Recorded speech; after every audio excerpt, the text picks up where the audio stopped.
মধ্যপ্রাচ্যে ইসরায়েলের পরবর্তী টার্গেট হতে পারে তুরস্ক। গ্রেটার ইসরায়েল ভিশনে এগোচ্ছেন প্রধানমন্ত্রী বেনিয়ামিন নেতানিয়াহু। পাকিস্তানে ভয়াবহ বন্যায় ৯৫০ জনের বেশি মানুষের মৃত্যু, ১.৮ মিলিয়ন একর চাষের জমি ক্ষতিগ্রস্ত, অর্থনীতি সংকটে। সুপার টাইফুন রাগাসার আঘাতে হংকংয়ে সর্বোচ্চ সতর্কতা, ঘণ্টায় ২২০ কিলোমিটার বেগের ঝড়ে ফ্লাইট বন্ধ, স্কুল ছুটি। মধ্যপ্রাচ্যে ইসরায়েলের পরবর্তী টার্গেট হতে পারে তুরস্ক, এমনটাই মনে করছেন ইসরায়েলের ডানপন্থী বিশ্লেষকেরা। সম্প্রতি কাতার, ইয়েমেন এবং সিরিয়ায় হামলার পর আরও জোরদার হয়েছে বিশ্লেষকদের এই ধারণা। সেই সাথে ইসরায়েলের প্রধানমন্ত্রী বেনিয়ামিন নেতানিয়াহু গ্রেটার ইসরায়েল ভিশনের মাধ্যমে মধ্যপ্রাচ্যের দেশগুলোকে দুর্বল করে ইসরায়েলের আধিপত্য বাড়ানোর চেষ্টা করছেন। ইসরায়েল এই আগ্রাসী নীতির পথে অনড় থাকলে সিরিয়া এবং ভূমধ্যসাগরে তুর্কি ও ইসরায়েলের মধ্যে বড় ধরনের সংঘাত শুরু হতে পারে বলে মনে করছেন বিশ্লেষকেরা। ২১ সেপ্টেম্বর কাতার ভিত্তিক সংবাদ মাধ্যম আল জাজিরায় প্রকাশিত এক অনুসন্ধানী প্রতিবেদনে উঠে আসে এসব তথ্য। সেই প্রতিবেদনে তুলে ধরা হয় কিভাবে ইসরায়েলের আগ্রাসী নীতি মধ্যপ্রাচ্যে একটি নতুন সংঘাতের জন্ম দিতে পারে এবং ইসরায়েল এই অঞ্চলের একমাত্র প্রভাবশালী শক্তি হতে চায় যা তুর্কির আঞ্চলিক স্থিতিশীলতার নীতির সঙ্গে সরাসরি সাংঘর্ষিক। যেমন তুরস্ক একটি শক্তিশালী ও স্থিতিশীল সিরিয়া চায়, আর ইসরায়েল চায় একটি দুর্বল ও বিভক্ত সিরিয়া। এ কারণেই তুরস্ককে ইসরায়েলের পরবর্তী লক্ষ্য হিসেবে দেখা হচ্ছে। ইসরায়েলি বিশ্লেষক এবং আমেরিকান এন্টারপ্রাইজ ইনস্টিটিউটের সিনিয়র ফেলো মাইকেল রুবিন প্রকাশ্যে বলেছেন যে তুরস্ক ইসরায়েলের পরবর্তী টার্গেট হতে পারে এবং তুরস্কের ন্যাটো সদস্যপদও তাদের রক্ষা করতে পারবে না। ইসরায়েলের মূল লক্ষ্য এই অঞ্চলের একক আধিপত্য, কিন্তু তুরস্কের ভূরাজনৈতিক অবস্থান, সামরিক শক্তি এবং মধ্যপ্রাচ্যের ক্রমবর্ধমান প্রভাব ইসরায়েলের এই লক্ষ্যকে বাধা দিচ্ছে।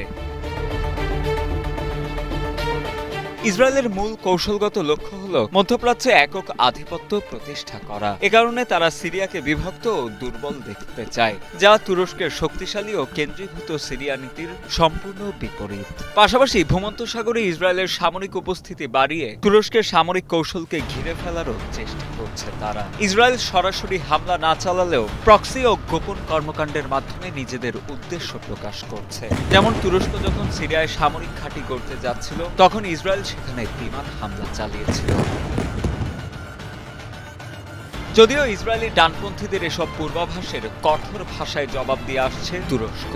ইসরায়েলের আগ্রাসী নীতির বিরুদ্ধে দেশটি কঠোর অবস্থানে রয়েছে। কয়েক মাস আগেও দেশটির প্রেসিডেন্ট রিসেপ তাইয়েপ এরদোয়ানের এক উপদেষ্টা ইসরায়েলকে মানচিত্র থেকে মুছে দেওয়ার হুমকি দেন। সামরিকভাবেও তুরস্ক নিজেদের প্রতিরক্ষা ব্যবস্থা জোরদার করছে এবং বিমান প্রতিরক্ষা ও গোয়েন্দা সক্ষমতা বাড়াচ্ছে। এছাড়া তুরস্ক কাতার, জর্ডান এবং ইরাকের মতো আঞ্চলিক দেশগুলোর সঙ্গেও জোট গঠন করছে, যাতে তারা যৌথভাবে যে কোনো ধরনের পরিস্থিতি মোকাবিলা করতে পারে। কিছু বুঝে ওঠার আগে চোখের সামনেই ধসে পড়ছে সড়ক, রীতিমতো গর্তে তলিয়ে যাচ্ছে রাস্তাঘাট আর বাড়িঘর। তবে এটি কোনো প্রাকৃতিক দুর্যোগ নয় কোনো ধরনের হামলা বা নাশকতা। মাটি ধসে গর্ত হয়ে যাওয়ার ভূতাত্ত্বিক এই প্রক্রিয়াটির নাম সিঙ্কহোল, যা মূলত প্রাকৃতিক এবং মানবসৃষ্ট উভয় কারণেই হয়ে থাকে। প্রাকৃতিকভাবে বৃষ্টির পানি অ্যাসিডের কারণে মাটির গভীরে চুনাপাথরের মতো শিলা দ্রবীভূত হয়ে ফাঁপা স্থান তৈরি করে, যা ধসে পড়লে দেখা দেয় সিঙ্কহোল। অন্যদিকে পুরনো ভূগর্ভস্থ পাইপ ফেটে গিয়ে পানি মাটির নিচ থেকে বালি ও মাটি সরিয়ে ফেললে সেখানেও তৈরি হয় সিঙ্কহোল বা ভূগর্ভস্থ গর্ত। সাম্প্রতিক সময়ে বিশ্বের বিভিন্ন স্থানে আকস্মিকভাবে সিঙ্কহোল তৈরি হওয়ার ঘটনা বেড়েই চলেছে। ২৪ সেপ্টেম্বর ব্যাংককের প্রাণকেন্দ্রে অবস্থিত ভাজিরা হাসপাতাল এবং স্যামসন পুলিশ স্টেশনের কাছে একটি বিশাল সিঙ্কহোল তৈরি হয়। প্রায় ১৬৪ ফুট গভীর এবং ৯০০ বর্গ কিলোমিটার এলাকা জুড়ে বিস্তৃত এই গর্তটির কারণে ওই অঞ্চলের যান চলাচল সম্পূর্ণ বন্ধ হয়ে যায়। স্থানীয় কর্তৃপক্ষের প্রাথমিক তদন্তে জানা যায়, একটি ভূগর্ভস্থ ট্রেন প্রকল্পের মাটি সরে যাওয়া এবং একটি পানির পাইপ ফেটে যাওয়াই এই বিপর্যয়ের মূল কারণ ছিল। এ ঘটনায় কোনো হতাহতের খবর না থাকলেও দুটি বিদ্যুতের খুঁটি ও একটি টাউ ট্রাক গর্তের ভেতরে পড়ে যায়। এর আগে 13 সেপ্টেম্বর মেক্সিকো সিটির ইস্টাপালাপায় একটি সোডা বহনকারী ট্রাক সিঙ্কহোলের মধ্যে ধসে পড়ে। সে ঘটনায়ও কোনো হতাহতের খবর পাওয়া যায়নি, তবে এর ভিডিও সামাজিক যোগাযোগ মাধ্যমে দ্রুতই ছড়িয়ে পড়ে। শহরের মেয়র সেই ঘটনার জন্য পুরনো এবং ভেঙে পড়া ড্রেনেজ ব্যবস্থাকে দায়ী করেছিলেন। এছাড়া একইভাবে চলতি বছরের জানুয়ারিতে জাপানের ইয়াসিও শহরেও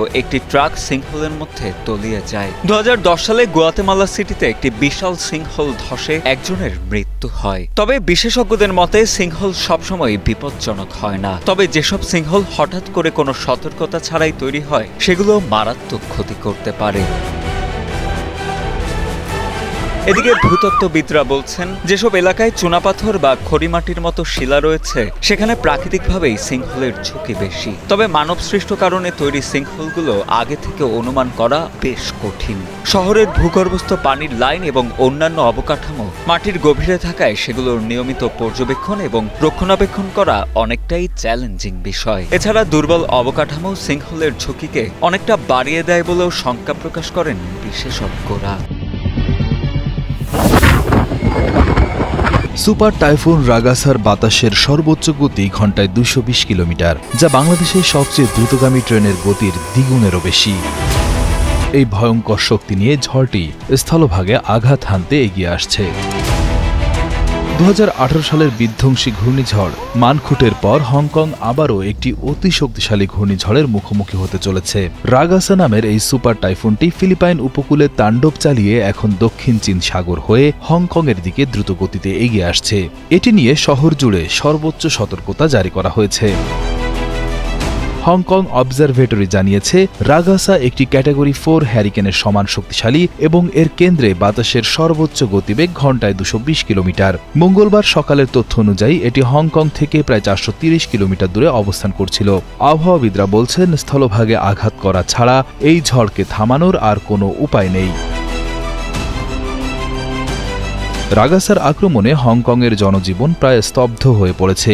মঙ্গলবার ও বুধবার সব শিক্ষা প্রতিষ্ঠান বন্ধ ঘোষণা করা হয়েছে। হংকং আন্তর্জাতিক বিমানবন্দর থেকে মঙ্গলবার সন্ধ্যা 6টা থেকে অন্তত 36 ঘন্টার জন্য সমস্ত যাত্রীবাহী ফ্লাইট স্থগিত করা হয়েছে। শহরের দোকানগুলোতে নিত্য প্রয়োজনীয় জিনিসপত্র কেনার জন্য মানুষ ভিড় করছে এবং অনেক দোকানের সবজি ইতোমধ্যেই শেষ হয়ে গিয়েছে।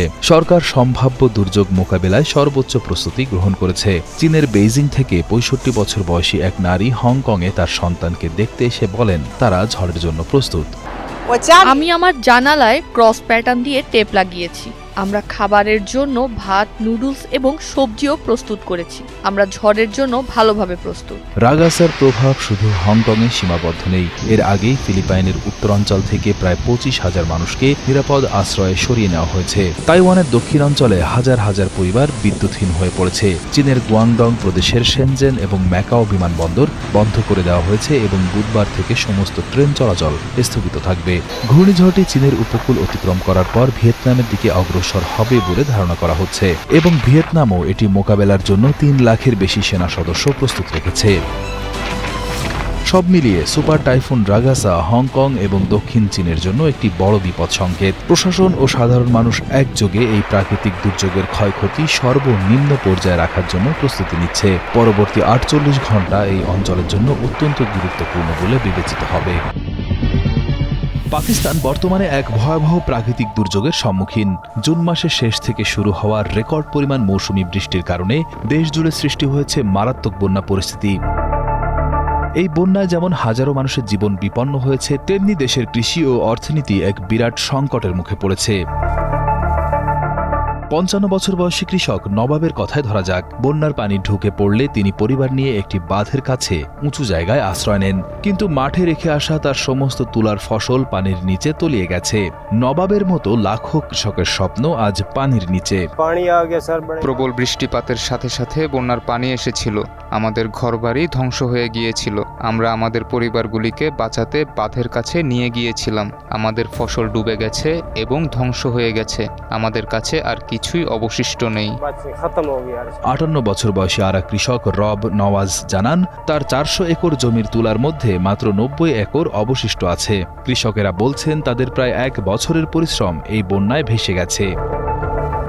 এই বিপর্যয় শুধু কৃষকদের ব্যক্তিগত ক্ষতিতেই সীমাবদ্ধ নেই। সরকারি হিসেবে পাঞ্জাব প্রদেশেই প্রায় 1.8 মিলিয়ন একর জমি ক্ষতিগ্রস্ত হয়েছে। তবে কৃষক সংগঠনগুলোর দাবি ক্ষতির পরিমাণ 2.5 মিলিয়ন একরেরও বেশি, যার আর্থিক মূল্য প্রায় 1 ট্রিলিয়ন পাকিস্তানি রুপি বা প্রায় $3.53 বিলিয়ন।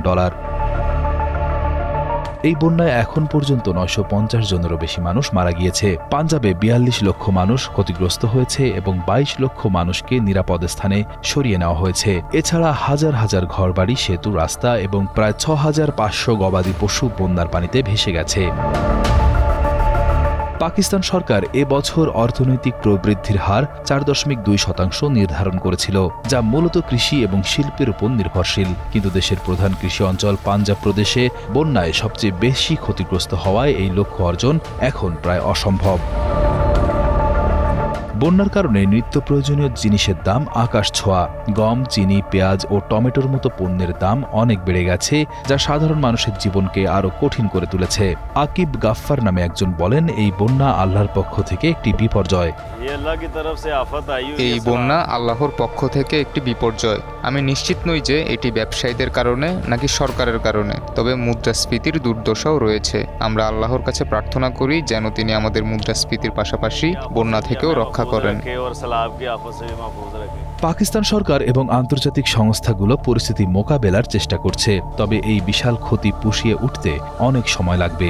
এবারের বন্যা চোখে আঙুল দিয়ে দেখিয়ে দিয়েছে জলবায়ু পরিবর্তনের প্রভাব কতটা মারাত্মক হতে পারে এবং এর জন্য আগাম প্রস্তুতি কতটা জরুরি। যাত্রীবাহী বিমানে ঢুকে পড়ে ছোট্ট ইঁদুর। কেবিনের ভেতরে শুরু হয়ে যায় তার দৌরাত্ম্য, আর তাতেই বাধে যত সব বিপত্তি। বিমান উড্ডয়নের আগ মুহূর্তে সব যাত্রীকে নিরাপদে নামিয়ে রীতিমতো চালানো হয় ইঁদুর খোঁজার অভিযান। শেষমেশ নির্ধারিত সময়ের 3 ঘন্টা পরে বিমানটি রওনা দেয় তার গন্তব্যে।